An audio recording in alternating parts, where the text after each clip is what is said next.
Friends, Janakamma గారు దాదాపుగా 50,000 పాటలు పాడారు కదా! అయితే ఆవిడకి ఏకంగా 17 భాషల్లో ఆవిడ పాటలు పాడారు. అంటే ఎంతమంది గుండెల్లో ఆవిడ ఒక చిరస్మరణీయమైన ఒక గాయనిగా పేరు తెచ్చుకున్నారో మనం మాటల్లో చెప్పాల్సిన అవసరం లేదు. తెలుగు, తమిళ్, కన్నడం, మలయాళం, ఒరిస్సా, భోజ్పురి, హిందీ ఇలా ఒక లాంగ్వేజ్ కాదు 17 లాంగ్వేజెస్ అంటే ఆవిడ గాత్రానికి మనం పూజ చేయాలి.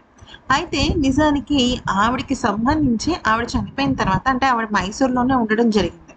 మైసూర్‌లో ఎందుకున్నారు ఆవిడ అంటే వాళ్ళ అబ్బాయి అక్కడే ఉండేవారు. సో, ఆవిడ తన శేష జీవితాన్నంతా కూడా మైసూర్‌లోనే ఉండాలని కోరుకున్నారు. తర్వాత ఆవిడ ఇప్పుడు భౌతికంగా మనకు దూరమయ్యారు, శివైక్యమయ్యారు కాబట్టి ఇంట్లో వాళ్ళు కొన్ని సామాన్లని ఆవిడ అభిమానులకి కొంచెం పంచిపెడదామన్న ఆలోచనలో ఉన్నారు.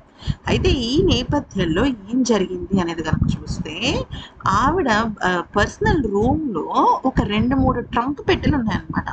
ఆ ట్రంక్ పెట్టెలన్నీ కూడా తాళం వేసేసున్నాయి. వెరీ స్పెషల్ అని ఒక చోట రాసుంది.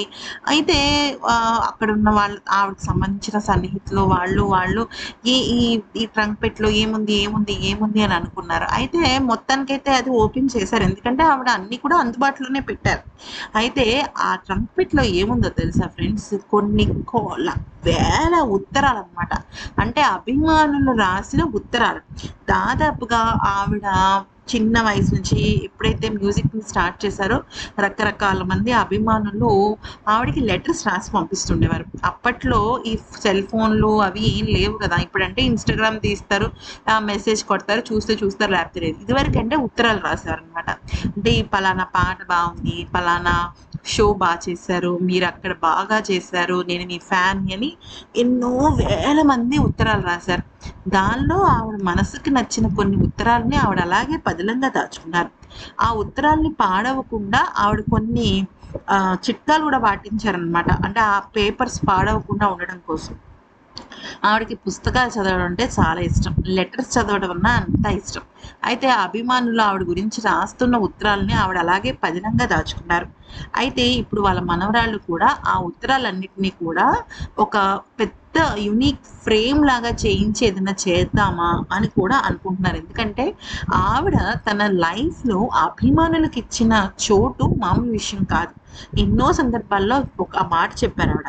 నాకున్నది ఒకటే కొడుకు, ఇద్దరు మనవరాళ్ళు. కానీ ఇది పేరుకే. నా దగ్గరికొచ్చి నన్ను అమ్మ అని పిలిచిన ప్రతి ఒక్కరు నాకు కొడుకుతోనూ, కూతురుతోనూ సమానమే. నన్ను అమ్మమ్మ అని పిలుస్తారు, నానమ్మ అని పిలుస్తారు, పిన్ని అని పిలుస్తారు. ఎంతోమంది వరసలు పెట్టి పిలుస్తారు. నాకది ఎంతో ఇష్టం. వాళ్ళందరూ నా చుట్టాలే. వాళ్ళ గొంతులో నా పాట వినిపిస్తుంటే నాకెంతో ఆనందంగా ఉంటుందని ఆవిడ చెప్పిన మాటలు గుర్తు చేసుకొని కుటుంబ సభ్యులు, సన్నిహితులు చాలా ఎమోషన్ అయిపోయారు. మరి ఈ వీడియో కనుక నచ్చినట్టయితే లైక్ చేసి సబ్స్క్రైబ్ చేసుకోండి. ఇలాగ ఉత్తరాలు దాచుకునే అలవాటు మీకు కూడా జానకమ్మ లాగానే ఉందా అనేది కూడా కామెంట్ సెక్షన్‌లో చెప్పండి.